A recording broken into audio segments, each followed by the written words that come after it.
Well, happening now, we're tracking Hurricane Ian as it makes its way inland to the Carolinas after devastating much of Florida. We're taking a live look right now outside at several places. We have Charleston, South Carolina, which is obviously feeling those effects at this hour. And Ian is, of course, starting to make its presence known here in the Triad as well. And we have meteorologist Jacqueline Shearer here with the latest on where Ian's path is going. And we can see this is obviously about to be a very, very messy storm. And the Triad needs to prepare, Jacqueline. Yeah, absolutely. You can see even these wind speeds starting to pick up. Charleston at this point, we were just looking at Charleston, 53-mile-per-hour winds, Myrtle Beach, 45, and then here in Greensboro, we've got 29-mile-per-hour wind gusts. So starting to see those winds pick up already. We've seen rain already this morning, and that's just the beginning of it too. So I want to show you a couple of things that we've got going on here. First, we've got a tropical storm warning for our area. All of these areas shaded in blue. This is for the Piedmont Triad as we go through the day today. It's partially because of wind and it's partially because of rain.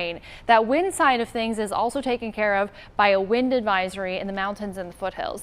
They're not under that tropical storm warning, but they are expecting winds to be in the 40 to 50 mile per hour range as we head into the day today through this afternoon and into tomorrow morning as well. And our entire forecast area is covered by this flood watch as well. So a very busy day with both the rain, 3 to 5 inches expected, and those wind gusts. Gusts could be 50 to 60 miles per hour for us today. Here's a look at Hurricane Ian right now. We've got 85-mile-per-hour peak winds. We are awaiting that landfall in South Carolina along the coastline, likely near Charleston. After that, though, we are expecting that it will downgrade very quickly. So we'll be seeing a tropical storm and then a remnant low pressure system as we head even to later today. With 60-mile-per-hour winds, though, that's still pretty strong. And remember, of course, that category or storm type, that is solely determined by those wind speeds. So the rain will keep coming even after it downgrades. Moving through our area as that remnant low pressure system, and then sticking with us for a while. Here's a look at the possible tracks. We're watching here. This is kind of that official National Hurricane Center point where things cut off, and then that low pressure system just meanders over North Carolina for a couple of days. So we've got rain starting today, lasting through Monday. Here's a look at our local impact timing. We're expecting the heaviest rain and the highest winds to come this afternoon.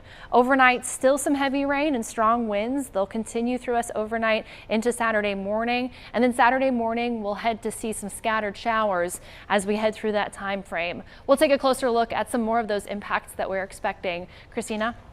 All right, thank you for all of those updates, Jacqueline. We know you're very busy over there in the Weather Center. Well, right now, the South Carolina coast is bearing the brunt of Hurricane Ian. That's where we find Peyton Furtado. They are in Charleston with a look at some of those conditions there. Here in Charleston, the rain and wind have done nothing but picked up. It's going faster and stronger in downtown Charleston. We're just outside of the eye wall right now. Hurricane Ian is just off the coast with bands of wind bringing in 50, 60, 70 mile per hour winds. I'll get out of the way so you can see what I've been seeing today. Yesterday, we saw some pretty choppy waves. It was nothing to really worry about, but it definitely kind of was a precursor to the hurricane that was off our shores. Now we're seeing waves wash onto the docks, wash onto these coasts over here, kind of crashing violently depending on how the wind is going. The wind, it's getting out of control. It's pretty strong right now. You can see it in the tree branches. You can see it in the water. You can see it just about any way you look right now. And of course, flooding has always been an issue in Charleston. We're already seeing some streets flooding in our general area. We're going to keep you up to date on everything that's going on. But for now, in Charleston, I'm Peyton Furtado. Well, thank you for those updates, Peyton. And the cleanup and the rebuilding begins now for many. In parts of Florida, they were hit the hardest, and those search and rescue missions are currently underway this afternoon. Well, that's where we find Amy Lou. She traveled south of Tampa to take a look at the federal, state, and local agencies that are all now joining together to help save lives. We are standing inside the Emergency Operations Center, otherwise known as the EOC of Manatee County. Take a look here. This is the main hub where calls for service and help are filtered through, then sent to people with boots on the ground ready to complete that mission. The people here are volunteers, firefighters, EMS workers, people from across the county here 24/7, ready to assist some 411,000 people. They've received over 5,000 calls for service already so far and will help further their mission addition, farther south in places hit most by Hurricane Ian. This is what's happening in nearly every county right now as recovery and search and rescue missions continue across Florida. It's family to us, it means everything to us, and we're coming. You haven't been forgotten, and we'll get to you, I promise. And here at home, state officials are now urging you to prepare for whatever Ian may bring our way. And Governor Roy Cooper has already issued a state of emergency. Now, what this means is that North Carolina will be allowed to request federal assistance if needed. He says that we need to take this threat very seriously. We know that these storms can be unpredictable and their strength can be so impactful. We know the plan. Unfortunately, here in North Carolina, we have a lot of experience having gone through these storms. And so I think we are ready across the board. The governor has activated 80 members of the North Carolina National Guard, and the State of Emergency Operations Center is now working around the clock. And this afternoon at 2 p.m., Governor Cooper will be holding yet another briefing on the storm. We're going to be bringing that to you live right here on WXII 12. And if you can't be in front of your TV, don't worry. Just go online to the WXII 12 News Facebook page. It will also be streaming live there. Well, the North Carolina DOT is also ready for Ian. More than 2,000 workers are ready to clear debris and repair those roads once the storm passes. Now, among the equipment that is currently on standby to respond, there are 1,500 chainsaws, 11,000 barricades and emergency signs, 1,400 trucks, 400 backhoes and loaders, and more than 200 motor graders. And power companies across the Triad are also on alert for any issues with the power grid.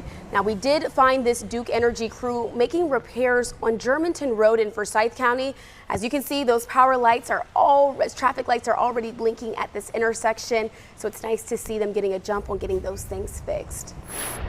And right now, we also need to get you up to speed on those power outages that we are currently seeing across North Carolina. Now, currently, there are more than 17,000 customers in the dark around the state. And many of those are over the Triangle, especially in the Durham and Orange County areas. So, of course, we will continue to keep you updated as we get new numbers.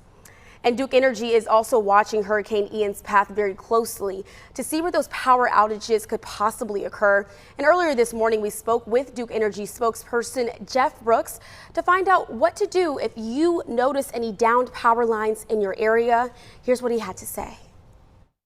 If you see a downed line, definitely stay away from it.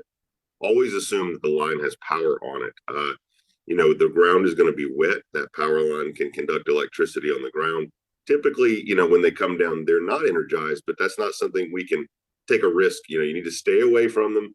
Also, if one comes down in your yard, recognize that debris can cover up a line, and tree limbs, even though they're not natural conductors, can still conduct electricity. So stay away from the power line and keep your family safe. You can contact Duke Energy and report that down line, and then we'll certainly get out there and make that repair. Very important information. And of course, we can show you how to report those power outages on our website, WXII12.com. And we're making it really easy for you to access this afternoon. If you just have a second, take out your phone and point it at this QR code that you're currently seeing on your screen. Now, that's going to send you a direct link to your phone numbers to sort of report outages and to your electric company, as well as how to find out about those restoration times in your area. Well, day one of the Carolina Classic Fair should have been well underway at this hour, but Ian just threatened all of that fun. And now that the fair leaders are now deciding to delay that start until tomorrow. Our Jackie Pascal spoke with them about the impact of that announcement. Yeah, fair leaders say it's disappointing having to push back all the festivities by a day, but it might also present an opportunity to highlight places like this. I'm inside the education building here at the fairgrounds, and so many different kinds of arts and crafts are on display, and we are undercover out of the rain. So while people think of the rides and fried food, you can still indulge in those, but this is an agricultural fair, so a rainy day visit looks maybe more like seeing the animals or those award-winning local produce. Overall, fair leadership says the economic impact of delaying opening day should even out over the next 9 days. So even though it did delay, a couple of things with the beginning of the fair, we're hoping that with the beautiful weather that's going to be coming, Tuesday through Saturday, hopefully Sunday of next week, we'll be able to make up for that economic impact as far as heavier crowds here.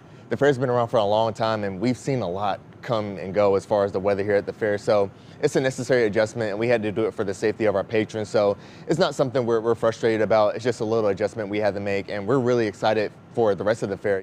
And advanced sale prices also will continue on through midnight tonight. Normally they would have run out at midnight on Thursday, so you do still have a little bit more time to snag that deal. You can find more information at our website, WXII12.com. At the fairgrounds, Jackie Pascal, WXII 12 News. And the changes don't stop there. Ian has already forced the cancellation of Winston-Salem State University's homecoming events. Heartbreaking, I know, for those students. The school is currently working on an alternative plan to give alumni a chance to get together with those current students. WSSU will be offering full refunds for those game tickets, but you must request a refund for those tickets and tailgating by October 31st, so keep that date in mind. Wake Forest University, meanwhile, says that its football game against Florida State is in Tallahassee is still on for tomorrow afternoon, so good news there.